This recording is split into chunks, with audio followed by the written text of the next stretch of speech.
Salut à tous les amis, j'espère que vous allez bien. Aujourd'hui, on se retrouve pour parler de l'actualité du MMA, comme tous les jours. Je suis en vacances, excusez-moi pour le son, j'enregistre directement sur l'ordi.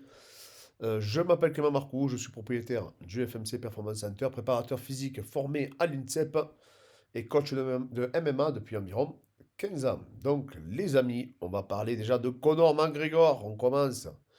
Il dit qu'il va être énorme pour la catégorie des 77 kilos. Bon, j'ai fait une ribambelle de vidéos sur le sujet. C'est vrai qu'il est massif. C'est vrai qu'il a pris quand même pas mal de masse musculaire depuis son combat contre Cerrone. Que je rappelle qu'il avait déjà combattu en 77 hein, contre Cerrone. Mais voilà, s'il pense qu'il va être le plus gros 77 kilos, par contre, là, il se trompe. Il n'y a qu'à voir le physique de Kamaru Usman ou de Ramzat ou Sean Brady pour s'apercevoir qu'il sera très très très loin des plus volumineux athlètes de sa catégorie. Par contre, effectivement, ce qui est sûr, c'est qu'il sera quand même physique. Ça ne sera pas un petit 77 kilos. Il faut pas se leurrer quand même. Il est quand même massif.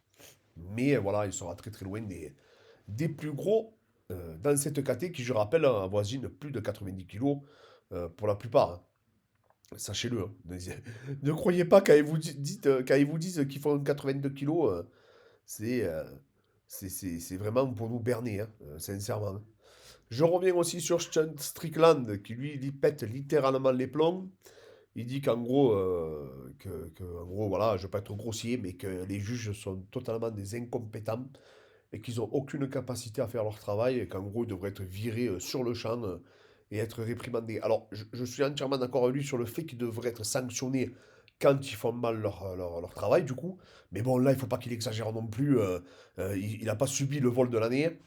Et puis, il avait qu'à en faire plus s'il voulait pas laisser, le scoring au juge.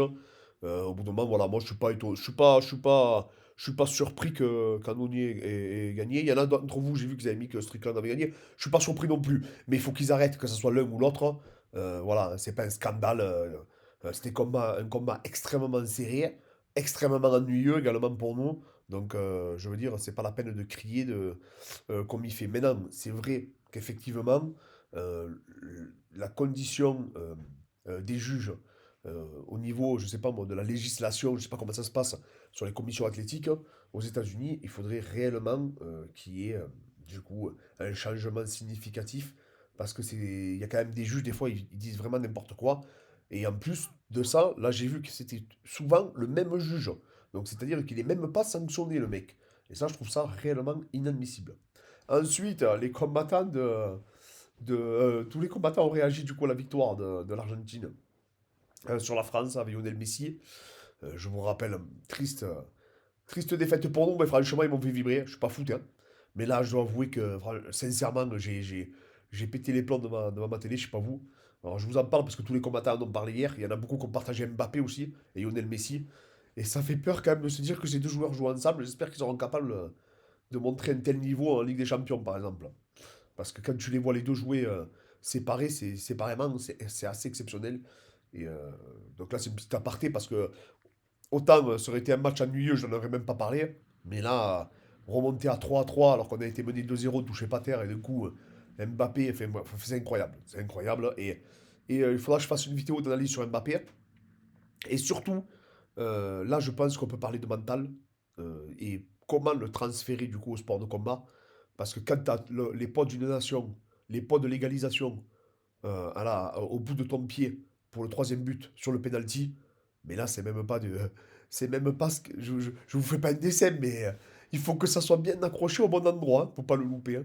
Il faut vraiment être serein. C'est incroyable, les amis. Franchement, il faut un sang-froid, un tempérament et un mental d'acier et aussi jeune à l'avoir. Moi, franchement, je suis subjugué. Je suis époustouflé par cette détermination et surtout qu'il arrive à se canaliser et il arrive à, derrière à performer. Donc c'est une petite parenthèse parce que, mais franchement, moi j'avais une pression à travers mon écran que j'ai rarement ressenti, à part dans les grands événements comme Rabib McGregor, quand il était devant le penalty. Je dis, mais c'est pas possible, il peut pas le mettre, il y a trop de pression, comment tu fais? En plus, il en avait déjà mis un, donc tu te dis, ouais, c'est incroyable. Donc j'en parle parce que pour moi, ça fait partie de la combativité, et je trouve que c'est vachement transférable au sport de combat. Mais je ferai une vidéo sur le sujet, parce que je trouve que c'est très très intéressant. Voilà. Donc voilà, un peu toutes les actus. Bon, lui, ah oui, j'allais oublier, les amis. Saroukian qui veut Dobrans ou Dariush pour son prochain combat. Alors moi, je vous cache pas que Dobrans, bon, il a rien à y gagner, en plus, sincèrement.